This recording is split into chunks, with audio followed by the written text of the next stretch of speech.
Hi pool players, hope you enjoyed those two little kick shots.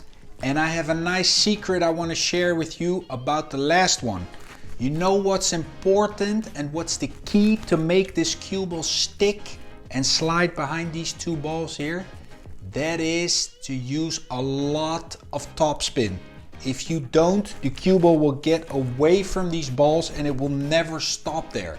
Because what a lot of maybe amateur players don't realize, the top spin that's on the ball, it keeps spinning and turning, and when it hits this rail, it actually reverses, and now the top spin becomes a stop shot, or actually sometimes even a draw shot.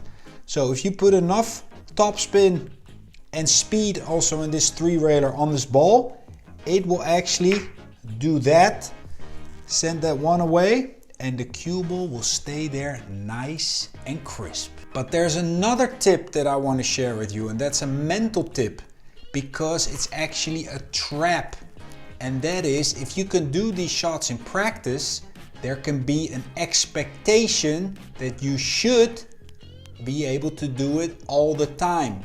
And you know what happens with an expectation?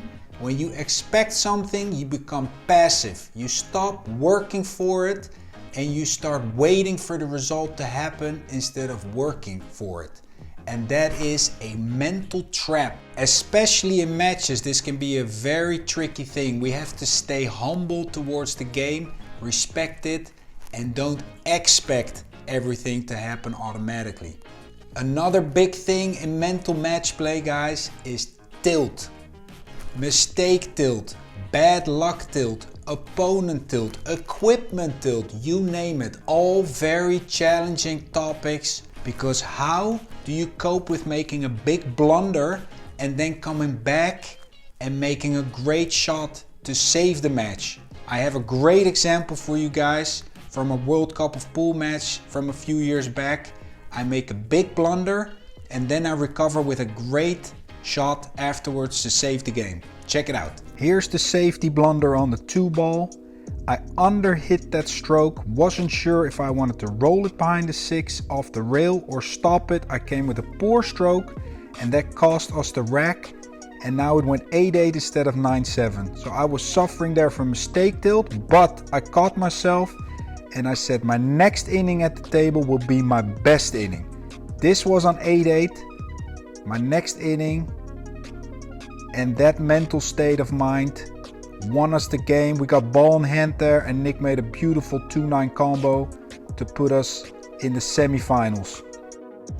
And that's exactly the reason why I've made this new course, Mental Match Play for competitive pool players, to deal with the mental traps and all the tilt, and you can stay in balance and correct yourself in the match itself. So you could make a mistake, but you can correct and come back and actually play a great shot in your next inning. That's all about mental power, strength, and a comeback state of mind, which you can train. So let's have a look at the curriculum and what you can take away from this course. So here you can see the overview of the course.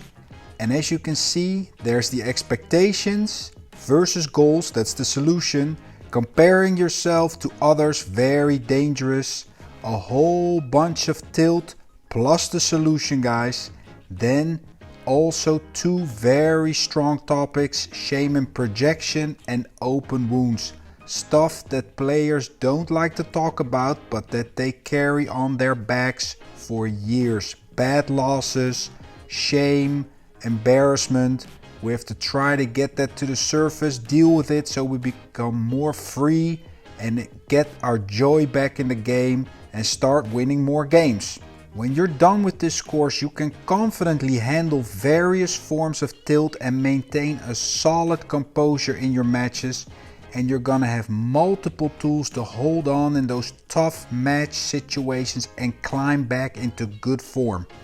So if you want to become a better player and start winning more matches, come and join me in this course. Click the link below and I'm gonna see you right there. Take care.